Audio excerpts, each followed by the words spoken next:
you so much. One of our favorite people, Tama Huang, Chief Innovation Officer at CohnReznick.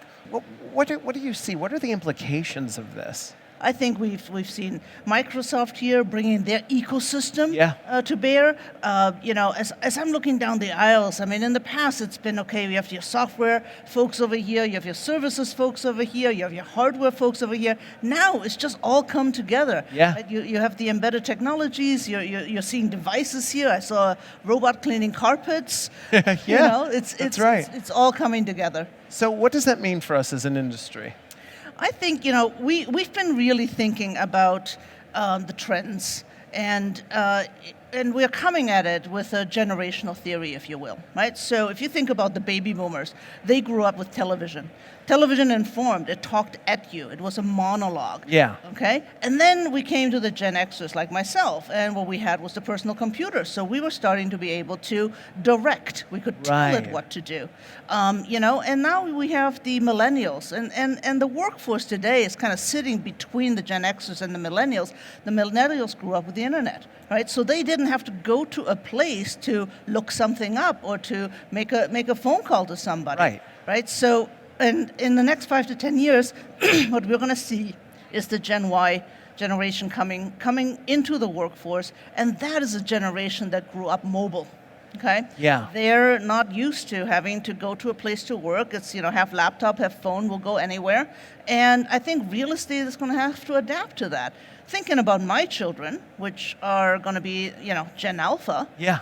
I mean, they're completely immersed. They're coming into a generation where they're expecting everything to be augmented. Yeah. So these shifts, these trends that we're seeing that are just, part and parcel of an aging population and a population that's maturing are going to start leading to changes in terms of how we interact with the built environment, what that means to real estate companies, what it means to the technology that's going into those buildings. I mean, do we see in 20 years the complete death of the office building?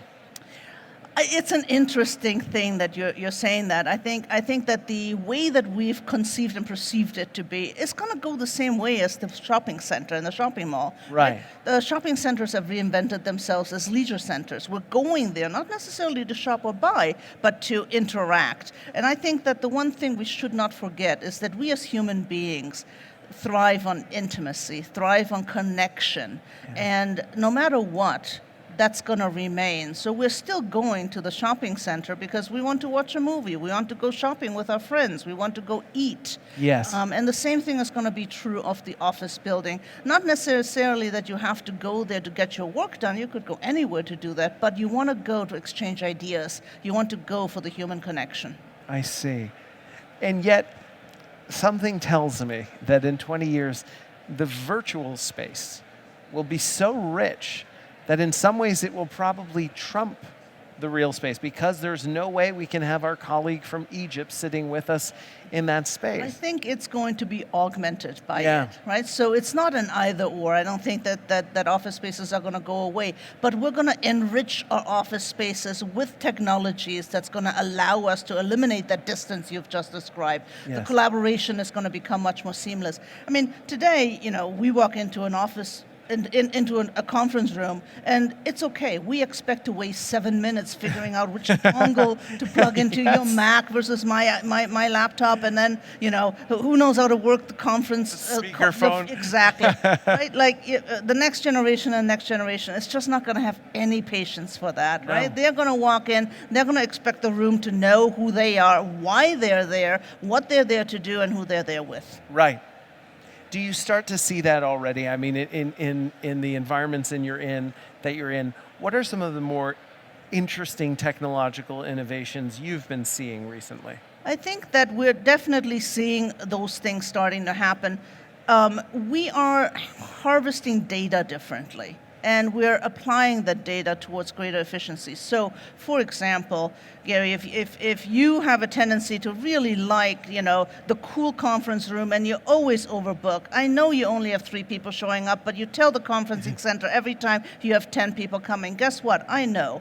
Right? I have a sensor there that's basically saying, you are a chronic overbooker, and the next time you get on to try and book a conference room, I'm not going to even make the 10-person room available to you. And you can pick from this 3-person room or that closet. That's it. Wow. And would that be the AI making that decision? Absolutely, right? So it's basically pattern recognition that is happening. So what we're seeing is tech starting to become much more sophisticated and starting to drive behavior, right? So when we talk about smart buildings and things of that nature, what we have today, we have connected buildings. We don't really have smart buildings, right? At the very base level, we're connecting.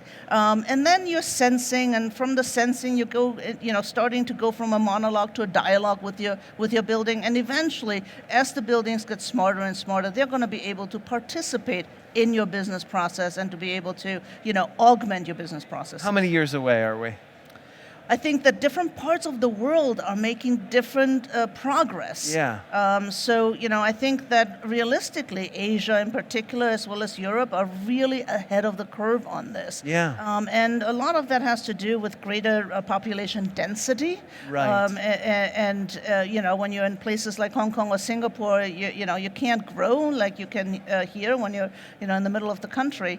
So that is being driven by just the demographics that are occurring there, but also you're seeing governments very invested, creating scholarships and innovation funding that is really promoting these things. So, we're seeing a lot of that happening in Asia right now. Not to take a dark turn, but today we had someone up here telling us about at malls and shopping center license plate recognition, and the choice came up.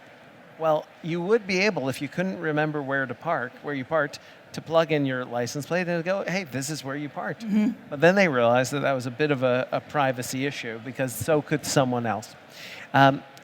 Facial recognition, counting people into buildings.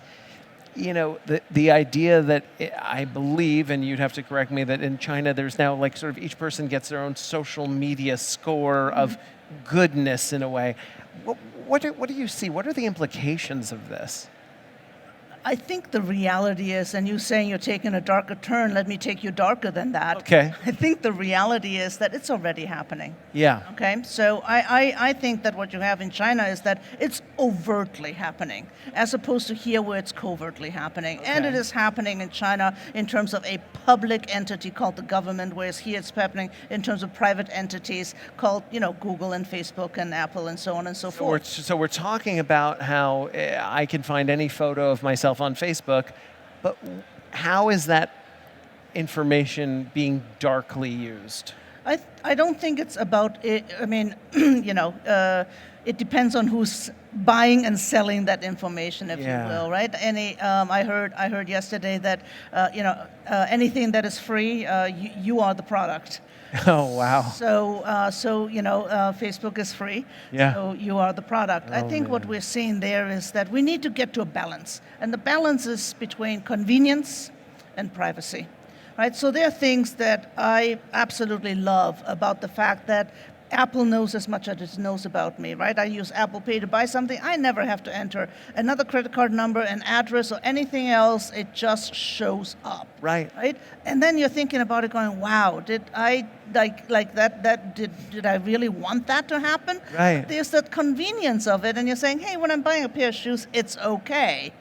But how far are you going to push that? How far are you going to let that go? Yeah. And I think that one of the things that we're going to start seeing more and more of is just really, a line we're going to start drawing where we are going to say, hey, because technology can do something, should it? Right? And when it comes to this trade-off of convenience and actually privacy, what I hope we're going to see is organizations saying, okay, with great power comes great responsibility, and we actually have to start, being in the marketplace as good citizens. Yeah. A lot to think about. Tama, thank you always. It's always such a highlight to have you share your thoughts with us. Right. Anything, last thoughts before we go to our next segment? Well, I want to thank Mark Brown for his great singing, and stop by our booth. We have a little analog and digital baseball playing going on. Oh, wow. Right, so thank you. Thank you very much. All right, Awesome. take care.